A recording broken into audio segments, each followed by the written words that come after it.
बिस्मिल्लाहिर्रहमानिर्रहीम। अस्सलामुअलैकुम। इल्म की बात चैनल देखने वालों को राव कमर रिजवान नई वीडियो में खुश आमदीद कहता है।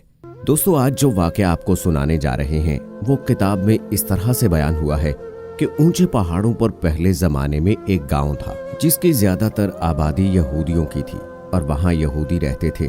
उस गांव के पास बहुत बड़ा घना जंगल भी था जहाँ खतरनाक दरिंदे रहा करते थे।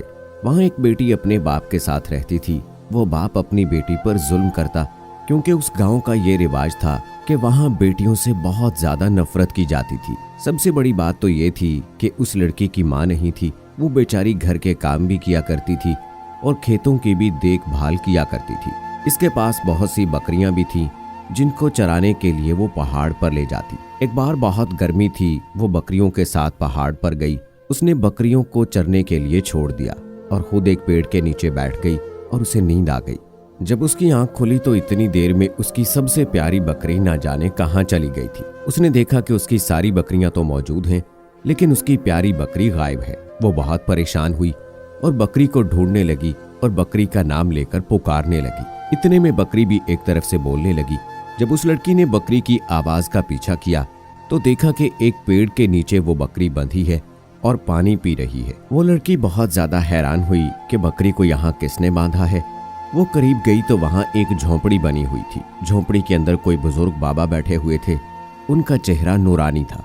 अपनी बकरी को लेने जब वो करीब गई और उसने अपनी बकरी को खोलना चाहा तो लड़की कहने लगी, मेरी प्यारी बकरी, क्या तुम मुझे भूल गई और यहाँ से जाना ही नहीं चाहती? बकरी अपनी जुबान में न जाने क्या क्या कह रही थी। वो बाबा इतनी देर में वहां पर आ गए और उन्होंने कहा, प्यारी बेटी, यहाँ क्या कर रही हो? लड़की ने कहा, बाबा, ये मेरी बकरी है। इसे मैं पहाड़ पर चराने के लिए लाई थी लेकिन वहां से भाग कर ये यहाँ आ गई। अब आप ये मुझे दे दो, मैं इसे लेकर चली जाती हूँ। इससे पहले वो लड़की आगे बढ़ती उसे जोरदार चक्कर आ गए क्योंकि गर्मी का मौसम था और उसे सांस तक लेने में मुश्किल हो रहा था। उसकी सेहत थोड़ी अच्छी हुई तो बाबा ने कहा, बेटी, लगता है तुम बहुत मेहनत करती हो। तो लड़की ने कहा, जी बाबा, दोपहर के वक्त अपनी बकरियों को लेकर आती हूँ और इन्हें चराती हूँ। बाबा ने मुस्कुराकर कहा, बताओ बेटी, तुम्हें क्या चाहिए? उसने कहा, काश ये बादल आ जाएं और ठंडी हवाएं चलने लगें और मौसम अच्छा हो जाए। वो दरवेश अल्लाह वाले कहने लगे, अगर यही बात है तो तुम्हारी फरमाइश अभी पूरी करवा देते हैं। इसके बाद उन्होंने वजू किया और हाथों को उठा लिया और अपनी जुबान में कुछ दुआ मांगने लगे।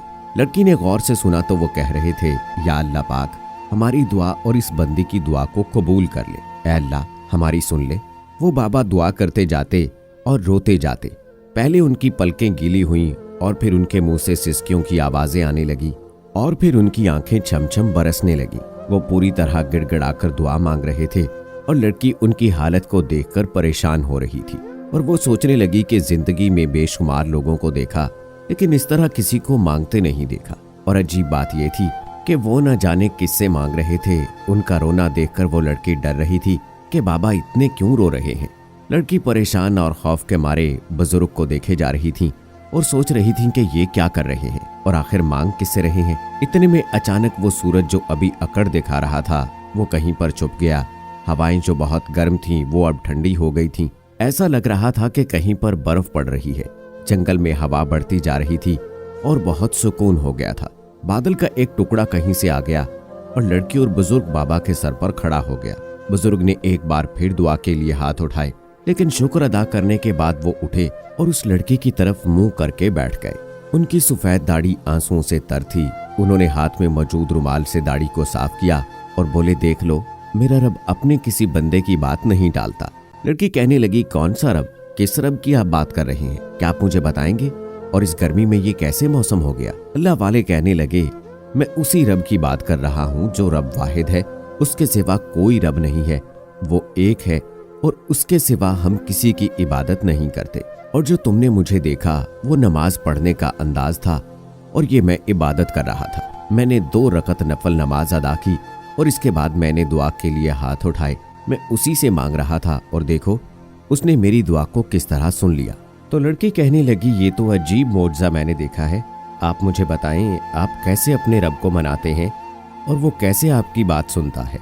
अल्लाह वाले मुस्कुराए और वो कहने लगे, मैंने ये बात अपनी माँ से सीखी है। जब मैं छोटा था और बचपन में कोई भी बात मनवाना चाहता था तो मैं रोने लगता था मेरी माँ से मेरा रोना बर्दाश्त नहीं होता था। वो तड़प जाती और मुझे गोद में उठा लेती थी, मुझे चूमती थी और मेरी आंखें साफ करती थी। मेरी ख्वाहिश को मेरी माँ पूरा करती थी, मैं जो कहता था वही करती थी। इसके बाद बुजुर्ग ने बताया कि अल्लाह ने मुझे हिदायत दी और मैं आलिम दीन के पास कुरान मजीद पढ़ने गया।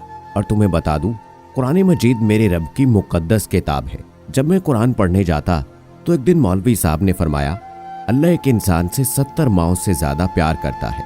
बुजुर्ग कहने लगे, बस वो दिन है और आज का दिन है। मैं रोता हूँ, मांगता हूँ, तो मेरा अल्लाह जो मुझे 70 माओं से ज्यादा प्यार करता है वो मेरी हर जायज दुआ सुन लेता है। ये मेरा कमाल नहीं बल्कि उस रब का कमाल है। लड़की कहने लगी, इसका मतलब आप जिस रब को मानते हैं उसने पूरी दुनिया बनाई है। मुझे और आपको, मेरी बकरियों को भी उसी ने बनाया है।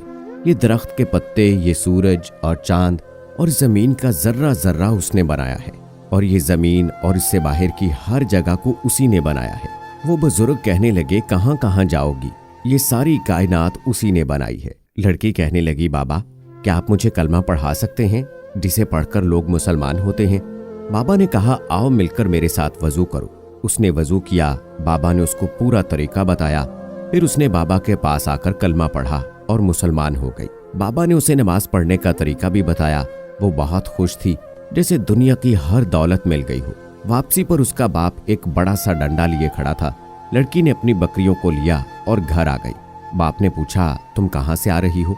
लड़की ने अपने बाप से कहा, वो जंगल में बकरियां चराने गई थी और उनमें से एक बकरी चली गई थी तो मैं फौरन उसे ही ढूंढ कर आ रही हूँ। बाप लड़की के करीब आया और जोर जोर से उसको मारने लगा। उस मोटे डंडे से जब उसको मार लगती तो वो तड़प जाती तो उसका बाप उसे और ज्यादा मारता और जालिम उसको मारता जा रहा था, यहाँ तक कि ये लड़की बेहोश होकर जमीन पर गिर गई और वहां पर पड़ी रही। जब उसे होश आया तो उसके जिस्म में इतनी ताकत नहीं थी कि वो खुद उठ पाती।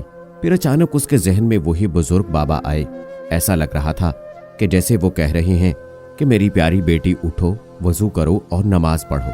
इसके बाद लड़की उठ गई। नमाज पढ़ने के बाद उसने उसी बुजुर्ग की तरह रो रो कर गिड़गिड़ा कर दुआ की, ऐ मेरे प्यारे अल्लाह, मेरा बाप मुझसे मोहब्बत नहीं करता, मेरे बाप के दिल में तू इस्लाम की शमा रोशन कर दे, उसके दिल में भी तू अपनी मोहब्बत डाल दे। उसका बाप जंगल की तरफ से कहीं जा रहा था। जब वो जंगल में पहुंचा तो अचानक वहां पर एक खूनखार चीता आ गया। वो चीता उसकी तरफ बढ़ रहा था। चीते को देखकर लग रहा था कि उसे खा जाएगा। इससे पहले कि वो वहां से भाग सकता, उसी चीते ने उस पर हमला कर दिया और वो आदमी जख्मी हो गया। लेकिन चीते को उसे मारने का हुक्म नहीं था। उसी वक्त वो अल्लाह वाले बुजुर्ग वहां पर आ गए। उन्होंने चीते से कहा, बस हो गया, मिल गई उसे सजा, अब तुम चले जाओ। वो चीता वहां से जा चुका था और वो आदमी नशे से चूर उस बुजुर्ग बाबा को देख रहा था। वो आदमी कहने लगा, तुम कौन हो और यहाँ पर क्या कर रहे हो, और तुम्हारे कहने पर चीता कैसे चला गया? उन्होंने कहा, तू बच गया, जिसकी वजह सिर्फ तेरी बेटी है जिसे तू मार कर आया है। तेरी बेटी मुसलमान हो चुकी है। उस शख्स ने कहा, क्या बकवास कर रहे हो? बुजुर्ग बाबा ने कहा, बकवास नहीं कर रहा हूँ, उसी बेटी की वजह से आज तू बचा है। अगर तू ये बात नहीं मानता तो मैं एक बार फिर उसी चीते को बुलाता हूँ, वो तेरा काम तमाम कर देगा। बुजुर्ग ने इशारा किया तो वो चीता जो कुछ देर पहले वहां से जा चुका था, उनके एक इशारे पर पेड़ के नीचे से छलांगे मारता हुआ आ गया और उस आदमी पर कूद पड़ा। वो आदमी बचाओ बचाओ कर रहा था। वो कह रहा था कि मैंने मान लिया, मैंने मान लिया।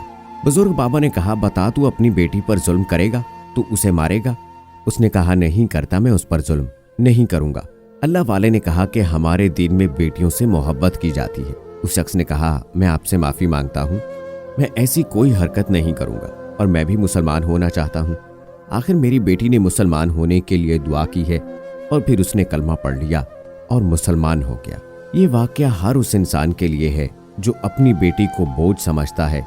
इस्लाम में बेटियों से बहुत मोहब्बत की जाती है। बेटियां तो हमारे आंगन का हसीन फूल हैं, इसको बहुत प्यार से रखें और उन्हें कोई तकलीफ ना दें। तो दोस्तों, अगर आप भी अपनी बेटी से प्यार करते हैं, कमेंट सेक्शन में अपनी बेटियों के लिए कोई प्यारी सी बात जरूर लिखिएगा। मिलते हैं अगली वीडियो में, तब तक के लिए अल्लाह हाफिज।